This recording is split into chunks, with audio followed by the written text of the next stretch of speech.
Hi there, everybody. So we are going to get started. I'm loving the podcast vibe that we're giving, that we're giving this evening.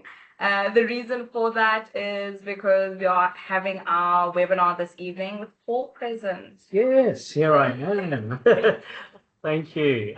Thank you for joining us this evening. I'm sure you've all got some, you know, student papers to mark or some tests to go over. But yeah, no, thank you for joining in on this important information session. Obviously, you've joined because you have an interest in an opportunity to come over to Australia as a teacher. My name is Paul Dizon. I am the Managing Director and founder of Dizon and Associates, and I'm here with Nicole Hines. She is our immigration consultant at our Cape Town office. I am sitting right next to her, which means that I am in South Africa at the moment. So I am here for the week. We are based in Melbourne. We're an Australian-owned and operated immigration firm as well as a recruitment company. But to give you a bit of background about the business, I am a registered migration agent. I have been practicing and operating or running the business for about 15 years. So I have a lot of knowledge and an extensive experience around the framework and the rules and regulations of Australian immigration law. So we as a company, we deal with a lot of not only standard visa applications, but we're quite well known with dealing with more complex cases, including things like refusals and tribunals. But we are focusing on some key demand occupations in Australia. There's a huge skill shortage with professional jobs, particularly in teaching. A lot of our schools and the education system are struggling for teachers. They really do need some qualified and experienced educators to come to Australia and help support the learning community there. Just I've pulled up a slide here to just give you a bit of an overview of what we do and who we are. As I said, we're Australian-owned business, registered business, and we expanded overseas, opened up here in South Africa about 12 months ago. We have a very great team here in Cape Town. We provide support to all migrants that are coming to Australia. Everything from the start of your journey all the way through to when you get to Australia, where you will be handed over to the Australian team. So we do provide that offshore support up until you get to Australia. We have clients that come through all the way up to their citizenship. So it is an A to B service, and like minimal disruption in your journey, in your pathway. Proven success, as I said, we do have quite a list of credentials as well as cases that we've dealt with. Operate and advise according to your objectives. I'm not a person that talks about requirements and checklists. That stuff you can look up yourself, and that's and speak to me about. Yeah, go speak to Nicole about it. But it's really about the strategic understanding what your objectives are and looking at the best way and the most seamless way to put together a solution for you in terms of the pathway that you would take and the different options you have in order to reach your objective. A lot of people who want to migrate to Australia, aren't there for short term. It is something that most people are going there for permanent residency eventually, and there's always an option and always a pathway towards that. Sorry to interrupt. I think although it's important that many of you are focusing on the job market, I mean, we're not unaware of what's happening in South Africa, especially within the education sector, but it's important to know that you have options. It's important for you to be informed, not only with the process of you being able to get into the job market, but as Paul mentioned, be informed on what your options are. That is a big part of the support that we offer. So it's something that we want to focus on, not just on your short-term needs, but also your potential long-term goals. Yes, yeah, that's definitely correct. And it's all about transparency and ensuring that you're well prepared, because it is a big decision and commitment, both financially and also if you've got a family, to make this move or relocate. You are making a life-changing decision, for the purposes of your own future. Our job to ensure that you're comfortable with that decision and that you know what you're going to do and what the next steps are. It's all about being informed. It's all about mitigating any potential risks. It's all about having the support and knowing that you're able to reach out to us if there are any concerns or if there's any changes or anything like that. So rest assured that, the service that we aim to provide is based on ethics and it's based on support and making sure that you have the information you need in order to make the decisions for yourself and your family. And the best possible experience throughout this, throughout the move, throughout the decision-making process, throughout planning that move and into recruitment as well. It's a daunting step, and that's why we want to overlap these functions of the business, not just to look at, the paperwork and what you possibly qualify for, but, everything in life. It's a system that moves together, it works together, and we understand that. We understand that you guys are people, we're people, and we want to bring the human factor back into these immigration choices in your journey. Of course, yeah, definitely. In terms of, we've put up their employer partnerships. What's important to note is we are also an international recruitment company. We do have clients and partnerships with employers, Australian employers, and those opportunities are available. Of course, we don't guarantee that you'll get a job. We can guarantee that we have employers that are interested in hiring the right people for their business, and so that opportunity is open to you, and we'd be putting forward any applicants who meet the criteria of the employees in Australia. Yeah. So do we need teachers? Yes, we do. We need a lot of teachers. I've got a client base and I've dealt with cases in education. I've dealt with public schools, private schools, Catholic schools, special education schools, Islamic schools, and we've had South African teachers who've been sponsored by these schools as well. There is a projected shortage of around 4,000 teachers by 2025 or this year. I know that they're screaming out firsthand. My sister, one of my best friends, and another colleague of mine are all teachers. A lot of the teachers in Australia, I guess, there's a bit of a challenge happening at the moment because they're just understaffed, I suppose. Australia's a very big country geographically, but in terms of the skill required, seem to have a lack of skilled and professional people that meet the needs that our employers or our schools need. Australia is also a country that's vastly expanding. So with that, the construction industry is very important. Yeah. There are more houses being built, there are more schools being needed, there are more kids to be educated. Yeah.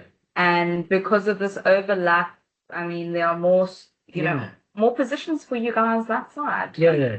And the more Australia is a multicultural country. It wouldn't be Australia if we didn't rely on immigration and immigrants to build the country. As you can probably assume. I'm Filipino descent. My parents came in the 70s. They helped contribute to the community. Dad is a machinist and Mum was a nurse.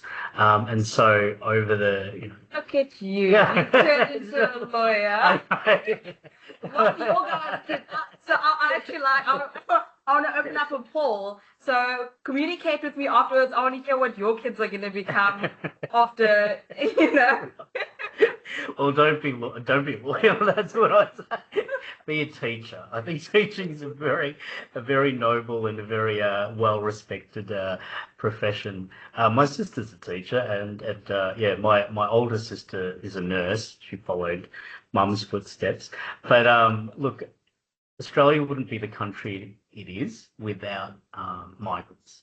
From all over the world. And so, there is now an increasing influx and a need for more people to come to Australia. And what comes with that is obviously, more schools, urbanisation, infrastructure that's being built, families, population growth.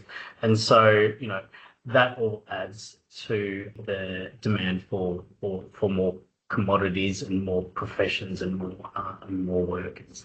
But a lot of our cities or the main cities, everyone knows Sydney, Melbourne, Brisbane. Actually, a lot of you South Africans are over in Western Australia, in Perth. Actually, yeah. If you want to go to South Africa too, just go to Perth. That's what I say. Yeah. But Australia has a lot of regional and kind of remote towns, and they are screaming out for teachers. Yeah. So if you do come from a regional area, if you like the quiet, the more the quieter kind of a bit more of a laid back kind of simple environment, simple life, there's certainly opportunities there for you, and they would and the schools need more of those migrants coming to those areas. Yeah. So, here we've got some statistics around Indeed and Seek and the vacancies that are... I'm sure a lot of you guys that are looking at teaching in Australia would have come across Seek and Indeed, and you would have seen, the sheer placement opportunities and opportunities for work in Australia as educators. So that's something that we wanted to highlight. And we know that because those opportunities are there, it's something that you're wanting to know about. When you are looking at making the move across, we want to get into a little bit of the process now. When you're looking at working in Australia, you do have 2 visa options. And we're going to be focusing on work visas because I know a lot of you would like the information around working in Australia. So you do have your normal working visa, which is your 482. This is an employer-sponsored visa. So you will not be able to go and work or apply for this visa without the support of the school. Okay, this is where we come into play. Because we have got an educational partner, we've got a network of about 400 schools, and these schools have a rotating basis of positions and opportunities that are available. Now, there are some conditions in place prior to us being able to put you forward. As Paul mentioned, we do have 2 divisions of the business, which is your immigration side and then the recruitment side. Now, before the recruiters can do what they do best, which is helping you guys find employment, they need to ensure that you meet the requirements that the schools have set in place, as well as the requirements that are dictated by government. Yes. Okay. So the most important thing that the schools do want to see is that you guys have a skill assessment.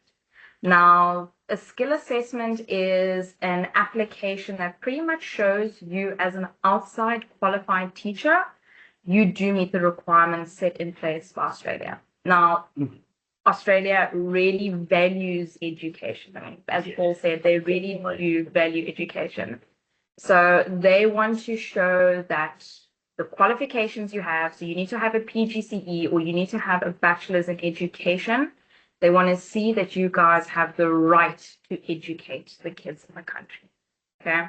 They want to see that you have got at least a year of work experience. Now, prior to this, it was 2 years. 2 years, yeah, that's correct. And some changes have been made, and we are expecting a lot of more positions, Yeah, a lot more positions positions, yeah, to become available because of this. So the reason why they've also reduced that is to make it more accessible for skills to come into the country. Yeah, that's correct. Yeah. Okay.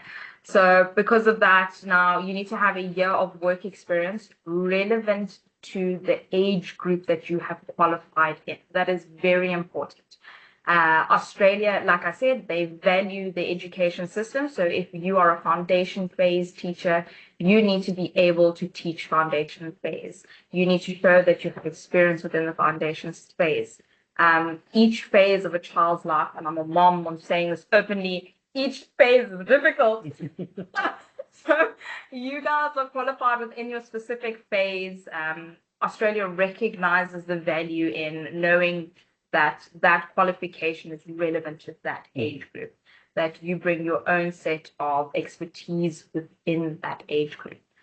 And if I can just quickly add to that, when it comes to the assessment of your education experience, it does need to align according to the specific phase of teaching that and the job offer that you would be receiving. That's correct. Yeah. So they do teach you in Australia an educator is not just a general teacher. They are categorized into different types of teachers. So you've got early childhood educator, then primary school teacher, high school teacher, a secondary school teacher, there is special needs teacher.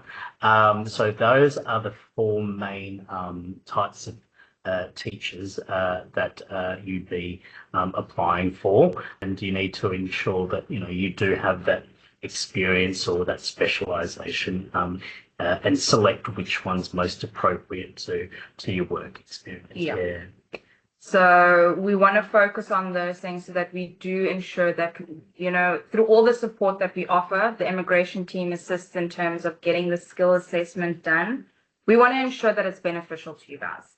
Like we mentioned earlier, there isn't just opportunities for your short-term needs in terms of securing employment, but we want to make sure that when you get into recruitment, that you have every best opportunity available to you, and that those opportunities follow through into further opportunities should you find that, okay, look, you focus on just securing employment right now, but you get there and you really see the value in exploring longevity in Australia. Now, you'll see that there are two different visa options above. I mentioned you've got your, I'd say, general work visa, which is the 482, but you do also have a 494, which is a regional visa. So schools within regional areas can offer support for those, for a regional visa. And would I be cheeky to say that it would be most probably more likely because of government's support in attracting teachers to regional areas? Yeah. No, look, the advantage or the benefit of 494, it is only for the regional areas. It's actually, when it says a provisional, and to give you some clarity around what provisional means, it means it's a provisional permanent visa. So that provisional condition means that if you live and work or continue to live and work in a regional area for 3 years, then after 3 years, you automatically qualify for the permanent visa without further sponsorship. So the process would be that if you had if you were offered a role with a school in, say, Broome or Wagga Wagga, and they offered the 494 visa, you can be assured that that visa is leading to permanent residency because they're sponsoring you on the condition that you're going to commit in that region. Yeah. And you have to prove that you have committed to that region, and as a result, after 3 years, you just apply for PR immediately. Yeah. Perfect. So we want to just also touch on some of the current employer-sponsored vacancies that we have available. So you'll see Northern Territory, Alice Springs, we've got some positions in Victoria, Victoria Regional, Western Australia. Now, I know a lot of you are asking about what are the benefits, salary ranges, things as such, which I will touch on the following slide, which kind of just touches on the perks. But to give you guys an idea, those questions, as important as they are, because there are different schools, the different schools have different budgets. We've seen that when it comes to recruitment, schools are very open to covering the cost for your recruitment process. Often you'll see signing bonuses. They are aware that they are bringing you in from outside of Australia. So they are open to relocation assistance. But a lot of that is relevant to the time, which you will all be made aware of once you get into recruitment. It's important to know that recruitment as a process as important as the whole journey, because it's not about getting a job for the sake of it. Very often do we see people in positions that they've taken up opportunities outside of South Africa because it was the quickest, easiest solution. And you put yourself in a position where your expectations cannot be met. So we want to guide through this process so that you feel that your recruiting application goes through in accordance to what you have planned for your short term, that you know that, okay, this is what is open to me. Perhaps the school wasn't a right fit for me. Let's continue. Okay, it's not just about let me take the first opportunity. Yeah. Now, look, I think that's a very important point, because in terms of our recruitment processes and standards, we don't recruit just for the sake of filling roles. We have an obligation with our clients, the employers,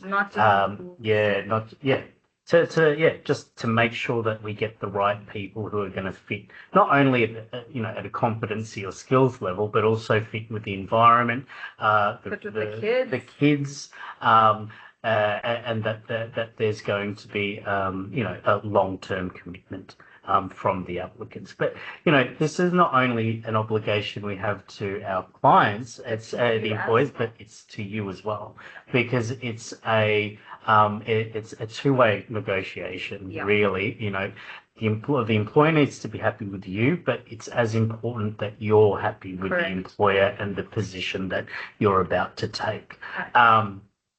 There's many opportunities. You don't have to take the first one. You have to decide what we want to know and need to know from you as a teacher or a potential candidate is, where do you want to go? Where do you want to live? What kind of job do you want to have? What kind of What are your preferences? Yeah, what are your preferences? Yeah. What's important to your family? Exactly.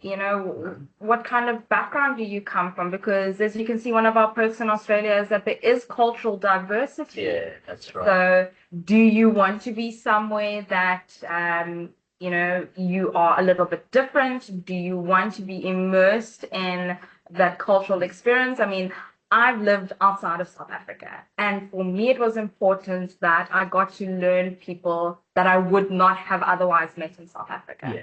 So it's important to know those kinds of things. It's important to know what's important to you, to your husbands, your wives, your partners, your children, how they will fit in as well. Because it is a big move. It's a big, a lot to be considered. I mean, and it's also setting up the expectations on both. We're not going to present unrealistic expectations to you the employer. The last thing that an employer wants is a teacher to come over and decide, oh, hang on, it wasn't communicated to me, or I didn't know this was that. And it's the same thing with yourselves. It's about that transparency, setting up those expectations to minimise any sort of issues or concerns that may arise, because once you make the move, you'll want to settle in and be comfortable and enjoy the journey ahead of you and enjoy what you're doing. Yeah. So it's the journey, it's not just the destination. Yes, that's right. I think that's why, customer experience over or throughout this entire process is so important. But something I want to touch on, and you guys can see, are just the perks of teaching in Australia.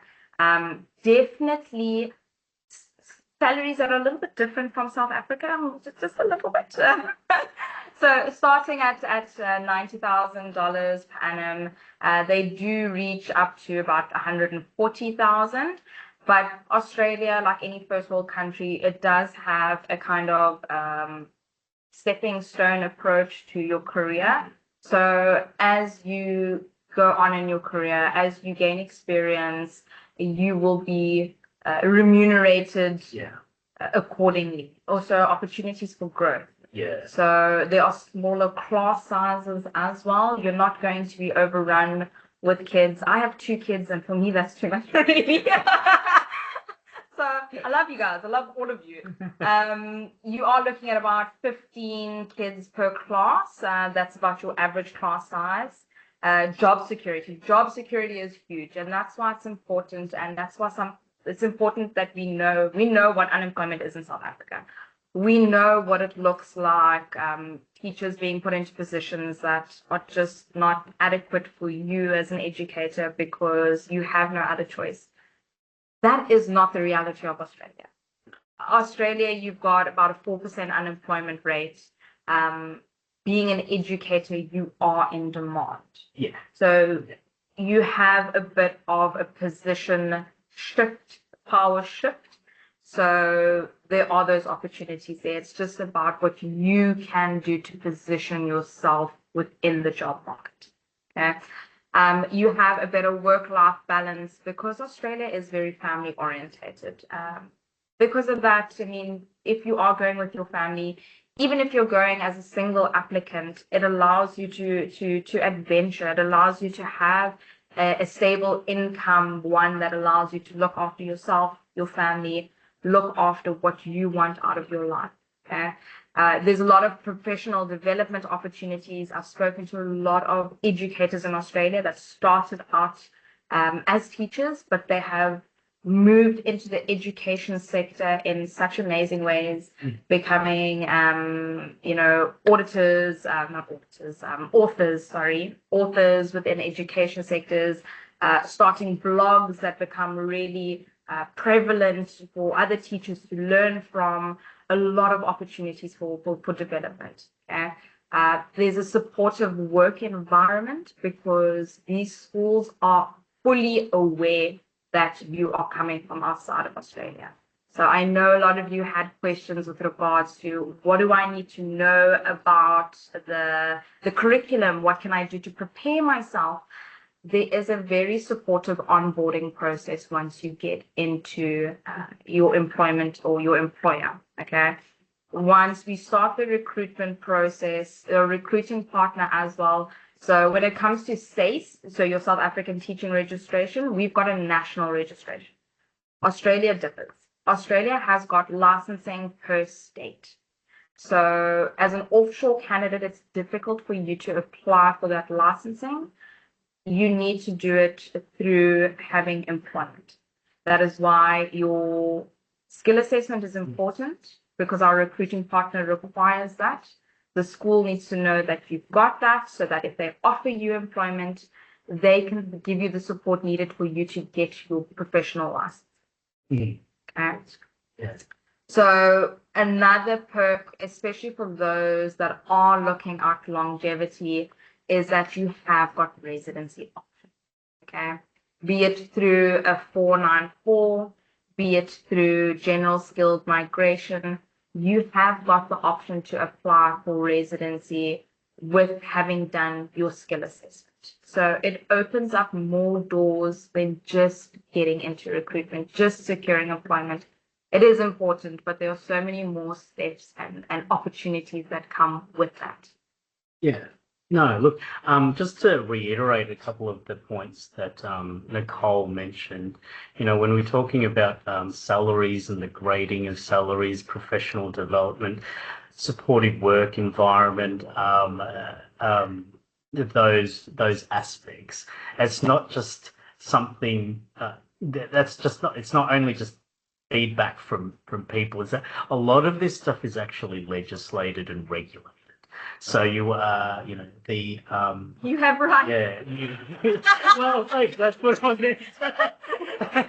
It's not like it's not an individual kind of private arrangement. Yeah. That we've got quite stringent workplace protections. We've got there are organisations, unions, those kind of things, the support, the incentives. That's all regulated. So it's not like a maybe I'll do it, maybe I won't. It needs to be done. There's no if, buts, maybes about it. Yeah, that's correct. And so, you've got that reassurance that, if you want career progression, you can take career progression. If you want a pay rise, you can request for the pay rise because you're entitled to one, or those things. There are things that are able to support you because Australia encourages the nurturing and the development, the professional development of people's careers. Yeah. We should take some notes in South Africa. So we do have some frequently asked questions. I'm just going to find out from Taryn if there are perhaps any questions that stood out. But these are a lot of the questions that we get. And if there are any other questions that you guys still have, look, I'm pretty sure that throughout the process, the questions will always arise. That is why we wanted to just give you as much information as we possibly could for you to have a good idea of what needs to happen from your side in order to get access to working in Australia. We know that it's important that you guys can focus on working on Australia, and often it seems a bit of a daunting task because you don't know where to start, and someone's cousin told you this and your friend's neighbor did that. I want everyone to remember that your immigration journey is unique to you. Okay? Reach out to us and get your own perspective on what your options are. Oh, I do want to emphasize that point because every day I've got people who come and speak with me, and a lot of the questions that they have appear to be because of what someone else has told them, what they heard, whether it be family or friends or a blog that they read. That doesn't necessarily apply to you. Everyone has their own individual circumstances, and people, listening or thinking that their situation is the same as someone else's. That's an assumption. Even the information you read or get from other people, you may not have access to all the facts of that situation, and so if you reach out to a professional or a specialist in that area, I mean, like ourselves, we'll be able to assess and evaluate your own individual situation and give you accurate information around your own circumstances. Yeah. You to consider and plan and think about what's important to you guys. Okay, so I do see that we have a question, but I do want to go through some of the questions that we have. So what happens if I don't get a job? I know that's something that's so daunting because you need to do a bit of preparation before you can get into the job market, right? Now, right at the beginning, we showed some of the job opportunities that are available. So for me, I like to make the joke with people that you've got 5,000 chances of getting it wrong.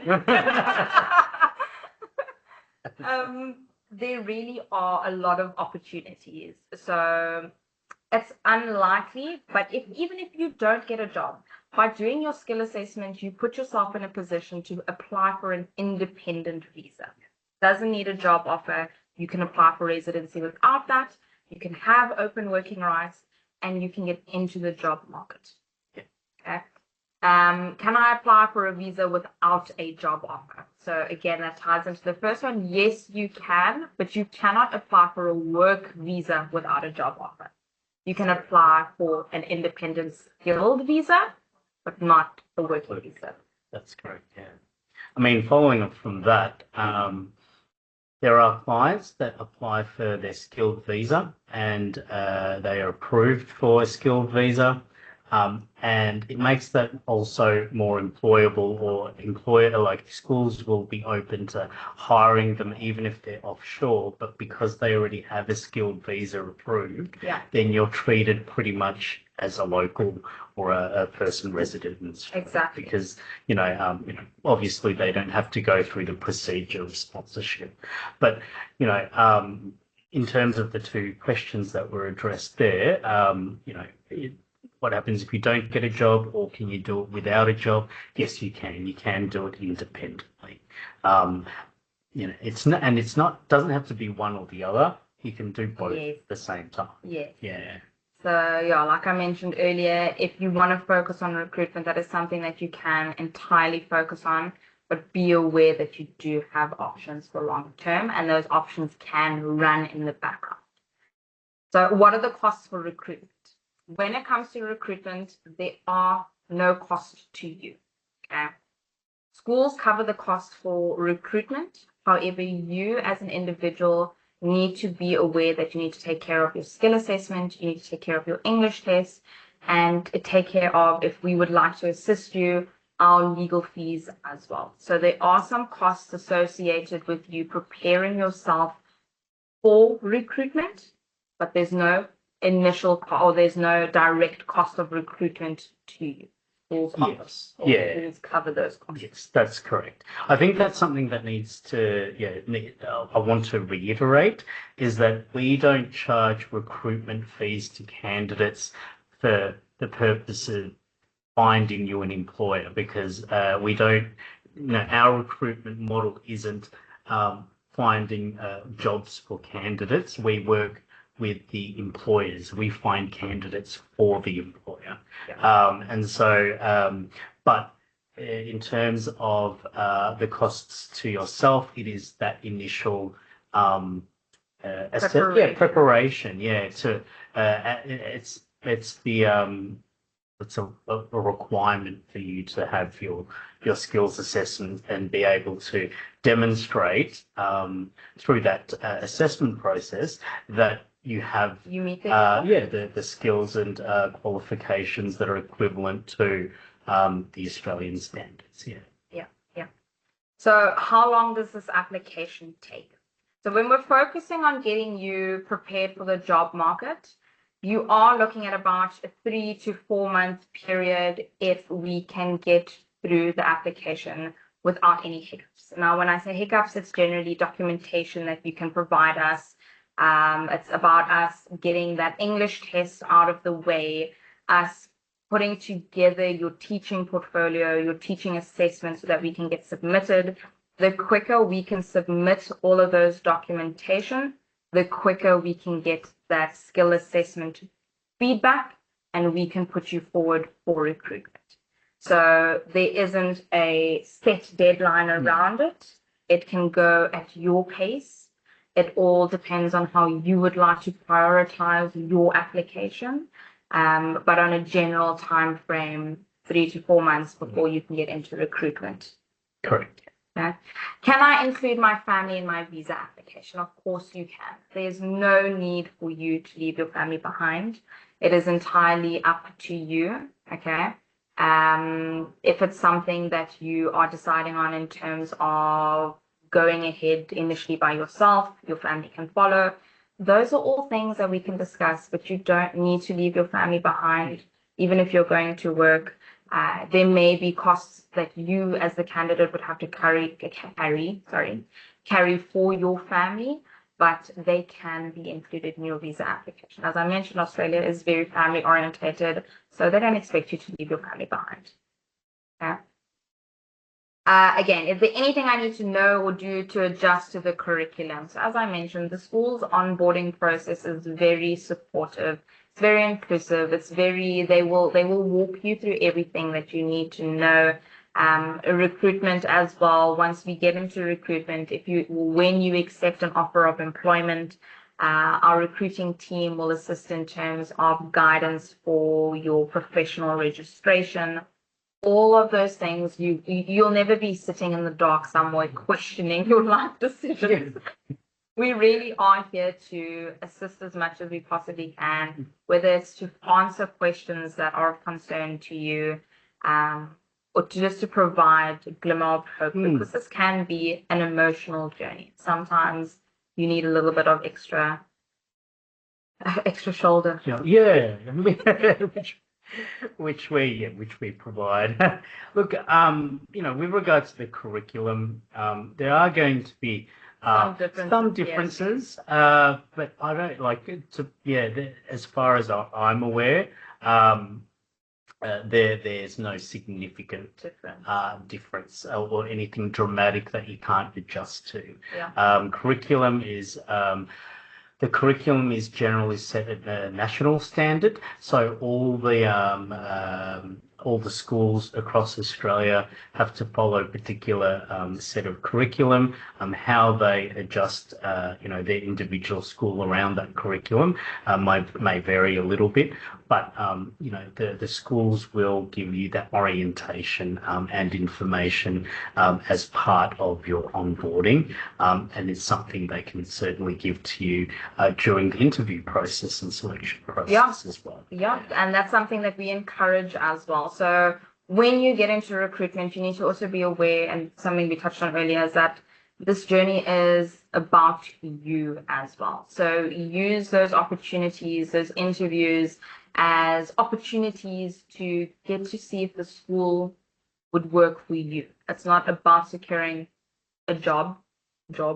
It is about securing the right job. It's about securing it. Your professional environment makes a big it'll help you adjust when you're there. So if you are in a supportive environment, you have a positive feeling and you feel that from the beginning of recruitment, this has been the right fit, that will most likely continue when you are there, making the move and everything that comes with it a lot easier for you, for your family, for yourself, if you're there alone, and in general.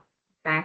We do have a question. So opportunities for commercial subjects like accounting, business studies, economics. Yes. So that's part of, that reminds me of the subjects I did in high school. So there are in senior high school and also middle school. There are electives with those subjects because the senior secondary schools obviously allow individuals to choose what particular subjects they want that will lead them into their careers, I suppose. So there are opportunities. Yeah.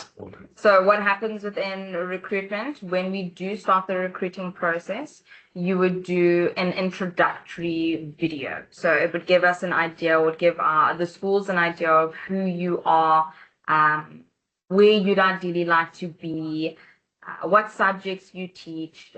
It would give a snapshot of who you are as an educator, and that would be forwarded to schools. Now, that along with your CV, and we would then be able to, or the schools would then be able to highlight if you are an educator they would like to meet with. They'll also let you know, are you comfortable teaching certain subjects? We see that you have been teaching these. And then it's like I say, it's a give and take. It's a communication that needs to happen. You're not going to be in a position where you're teaching French and you have no idea what the language is all about. So you're not going to be in those positions. Yeah, there are opportunities for accounting, business studies, and economics teachers. Yeah. I don't know if you have anything on top of that in terms of any questions that you perhaps. Look, I mean, if you've got any further questions, please reach out. Reach out to Nicole. If there's any information or questions that she needs to get further, answers to, or that she can't answer, we have the whole team in Australia as well. So, it's not just the Cape Town team or the South African team. We work together with both the Australian and our international offices work together. So, be rest assured that the information and the support and the answers that you get are actually verified from Australia. It is not information that has been Googled or anything. We work together with Nicole has direct access to me and the rest of the team. So, we're happy to answer any questions that you have. But it is an opportunity, and I know it might take some time for you to absorb. You'll have a few more questions that you need to ask. It is a big decision to make, but as long as the fact that you're attending now shows that you are considering this option and this opportunity. A lot of clients seem to want to know what is going to happen at the end, but you can't get to the end until it starts. So, you always just have to take all you need to do, and it's, make an educated decision. Exactly. And take the first step. And if that first step means that, you do your skills assessment, you've taken that first step closer to your goals. Your goals. And once you take that first step, you'll have your skills assessment, then give yourself a pat on the back, and then take this next step after that, which is either the recruitment or immigration. But as long as you keep moving forward, then, that's all you can do. So I think, take your time, I think that the opportunity won't disappear. But we'd love to take that first step with you. That's correct, yeah. Okay. What we will do is we'll be sending out just an overview of what we've discussed today tomorrow to your email. So please have a look out for that. I want to thank you guys all for joining us this evening. Thank you to Paul. Paul's flown all the way down to Australia just for this webinar. Oh dear, yes, I have. I'm still a little jet lagged, but don't worry, it was worth it. The whole team. You brought the whole team. But yeah, guys, I will be sending you all some information tomorrow. If you do have any other questions, please feel free to reach out to me. Any question is important. If it's important to you, it's important to us. I see that. Tutor, are there any opportunities for me?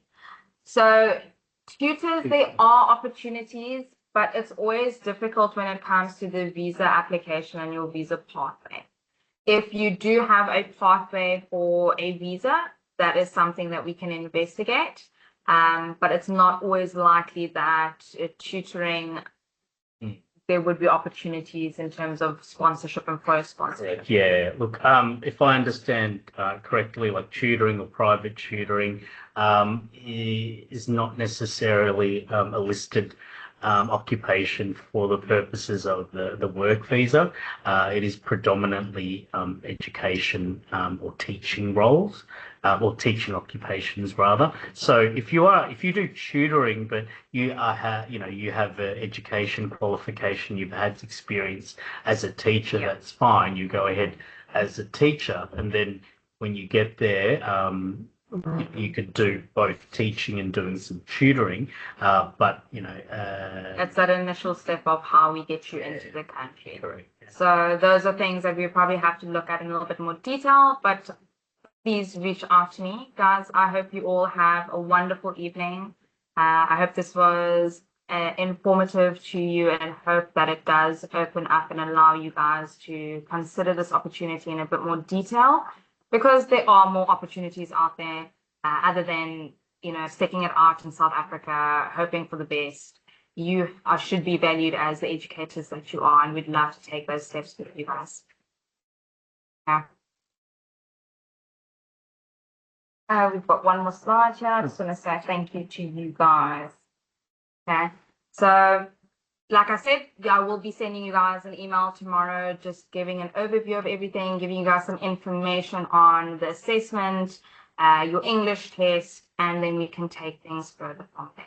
I see that there are a couple of questions around costs and work experience. As Nicole said, send through. That is a question more around your individual circumstances. I think the information we'll be sending out will also cover the costs involved. But the purpose of this webinar is just to give you a bit more of a general insight into how the approach and the application and process works around educators and teaching. But again, thank you all for joining us this evening. Have a wonderful day or have a wonderful evening. Enjoy your school day tomorrow. Hopefully we don't leave your mind very soon. Wonderful. Thanks. Bye, guys. Bye-bye.